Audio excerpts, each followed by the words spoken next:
নির্বাচন নিয়ে অনেক ধোঁয়াশা ছিল। শেষ পর্যন্ত আমার কাছে যেটা মনে হচ্ছে যে নির্বাচনটা যথাসময়ে অনুষ্ঠিত হতে যাচ্ছে। ইতিমধ্যে আমরা দেখতে পেয়েছি বাংলাদেশের শীর্ষ পর্যায়ের যে রাজনৈতিক দলগুলো রয়েছে তারা নির্বাচন নিয়ে বেশ জোরে-সোরে প্রচারণায় নেমেছে এবং এখন রাজনৈতিক সকল কর্মকাণ্ড এই নির্বাচন কেন্দ্রিক। বাংলাদেশ জাতীয়তাবাদী দল বিএনপি একটা জোট গঠন করেছে। অন্যদিকে বাংলাদেশের আ জুলাই অভ্যুত্থানের পর যে দলটি বলা চলে একটা নতুন আ শুরু করেছে, কিংবা আমরা যদি বলি যে ইতিহাসের সবচেয়ে বেশি জনসমর্থন আদায়ে এই মুহূর্তে বেশ এগিয়ে আছে, সেটি হচ্ছে জামায়াতে ইসলামী। তারাও তাদের যে ১০ দলীয় জোট সেটি নিয়ে বেশ সক্রিয় রয়েছে। এই নির্বাচন কেন্দ্রিক আলাপের মধ্যে যেই ঘটনার দিকে আমি আপনাদের দৃষ্টি আকর্ষণ করতে চাই সেটি হচ্ছে শরীফ মোহাম্মদ ওসমান বিন হাদি। ডিসেম্বরের ১২ তারিখ তিনি ঢাকায় গুলিবিদ্ধ হয়েছিলেন। ডিসেম্বরের ১৮ তারিখ তিনি শহীদের পেয়ালা পান করে মহান রাব্বুল আলামিনের কাছে চলে যান। সেই ওসমান হাদির বিচার কার্য নিয়ে এখন আর খুব বেশি আলাপ আলোচনা কোথাও দেখতে পাচ্ছি না। বিচ্ছিন্নভাবে হয়তো কিছু দাবি দেওয়া উঠছে। ইনকিলাব মঞ্চ এখনো তাদের দাবির প্রতি বেশ জোরালো অবস্থানে আছে। কিন্তু সব মিলিয়ে গণমাধ্যম কিংবা রাজনৈতিক ব্যক্তিত্ব কারো কাছ থেকেই ওসমান হাদির মৃত্যুর ঘটনাটি নিয়ে কোনো ধরনের জোরালো বক্তব্য কিংবা বিচারের দাবিতে কোনো ধরনের শক্ত পদক্ষেপ নেওয়ার ঘটনা এখনো আমার নজরে পড়েনি। দুটো দিকে আমি সবার দৃষ্টি আকর্ষণ করতে চাই। প্রথমটি হচ্ছে এই নির্বাচন। সংস্কারের কথা বলে, বলে এই যে নির্বাচন দীর্ঘায়িত করা হলো এবং এই নির্বাচনটা দীর্ঘায়িত হওয়ার কারণে আমরা ওসমান হাদিকে হারালাম কিনা এই প্রশ্নটা আমি রেখে যেতে চাই। এর আগেও এই প্রশ্নটা আমি তুলেছিলাম।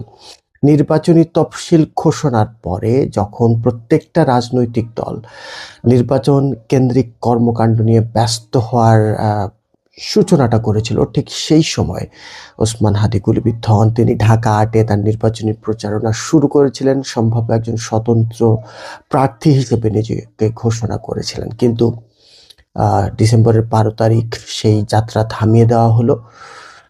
কিন্তু প্রশ্ন হচ্ছে, নির্বাচন কেন্দ্রিক আলাপ আলোচনাটা আসলেই একটা গোষ্ঠী নির্বাচন ৫ বছর পরে কিংবা নির্বাচন এখন নয়, যতটুকু সংস্কার প্রয়োজন সেই সংস্কারগুলো হবার পরে নির্বাচন, এরকম নানান রকম আলাপ করে গেছেন। আমি জানতে চাই এই নির্বাচনটা যদি ফেব্রুয়ারির ১২ তারিখে না হয়ে যদি ২০২৫ সালের নভেম্বর ডিসেম্বরে হতো, তাহলে কি আমরা হাদিকে হারাতাম? বাংলাদেশ যদি নির্বাচনমুখী একটা প্রক্রিয়ায় যাত্রা শুরু করতো, তাহলে কি পতিত রাজনৈতিক শক্তি, পতিত ফ্যাসিবাদী যে সংঘবদ্ধ চক্রটি রয়েছে তারা কি নিজেদেরকে পুনর্গঠিত করতে পারত এবং হাদির মতো জুলাই চেতনাকে হৃদয়ে ধারণ করা একজন আইকনিক ব্যক্তিত্বকে কি তারা আক্রমণ করতে পারত কিনা? আমার মনে হয় এই বিষয়টি পর্যালোচনা করা দরকার এবং কি কারণে এই নির্বাচনটাকে একটা দীর্ঘসূত্রিতার ফাঁদে ফেলে দেওয়া হয়েছিল, এর পেছনে কোনো ষড়যন্ত্র ছিল কিনা, কোনো দুরভিসন্ধিমূলক উদ্দেশ্য ছিল কিনা, সেটি আমার মনে হয় আমাদের এখন পর্যালোচনা করা দরকার।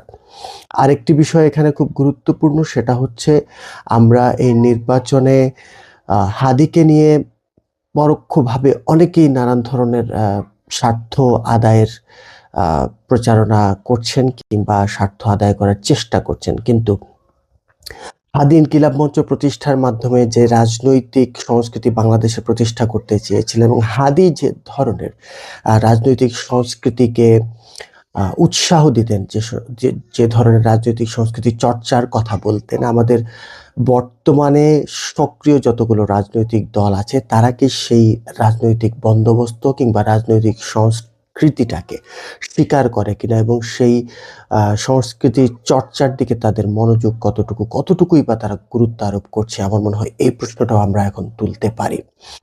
সংস্কারের কথা বলে বলে আমরা একটা ক্রান্তিকালে এসে পৌঁছেছি। নির্বাচনটা এখন একটা বিরাট চ্যালেঞ্জের বিষয় হয়ে দাঁড়িয়েছে। নির্বাচনে ভোটার উপস্থিতি, গণভোট এবং নির্বাচনে ভোট প্রদান, ভোট গণনা, নির্বাচিত সরকার কি জুলাই অভ্যুত্থানের যে গণ আকাঙ্ক্ষা ছিল সেটিকে ধারণ করে পরবর্তীতে সরকার পরিচালনা করার দিকে মনোযোগী হবে কিনা, এরকম নানান প্রশ্ন কিন্তু এখন আমাদের মাথায় ঘুরপাক খাচ্ছে। মানুষের মনে এরকম নানান ধরনের প্রশ্ন দানা বেঁধেছে। এই প্রশ্নগুলোর উত্তর আমি এখনো কোথাও খুঁজে পাইনি।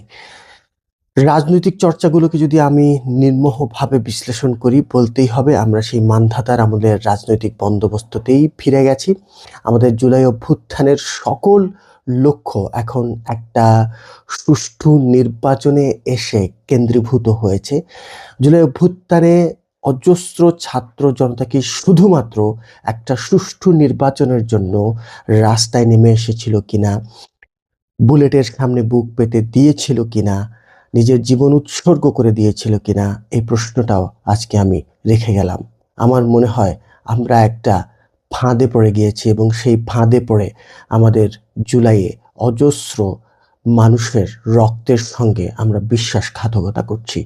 এটি কোনোভাবেই মেনে নেওয়ার মতো নয়। তবে একটা কথা সত্যি, ইতিহাস কখনোই কাউকে ক্ষমা করে না। ইতিহাস কাউকে তার শোধ চুকিয়ে দিতে এতটুকু অনুকম্পা দেখায় না।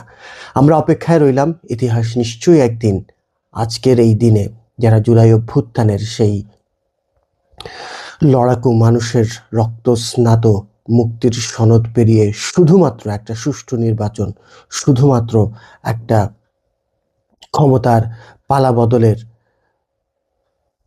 সিদ্ধান্তে নিয়ে আসার দিকে আমাদেরকে ঠেলে দিয়েছেন, তাদের বিচার ইতিহাসের কাঠ গড়ায় হবে। এটা ইতিহাসে আগেও হয়েছে, আগামীতেও হবে। সেই বিচার দেখার অপেক্ষাতেই আমরা থাকব।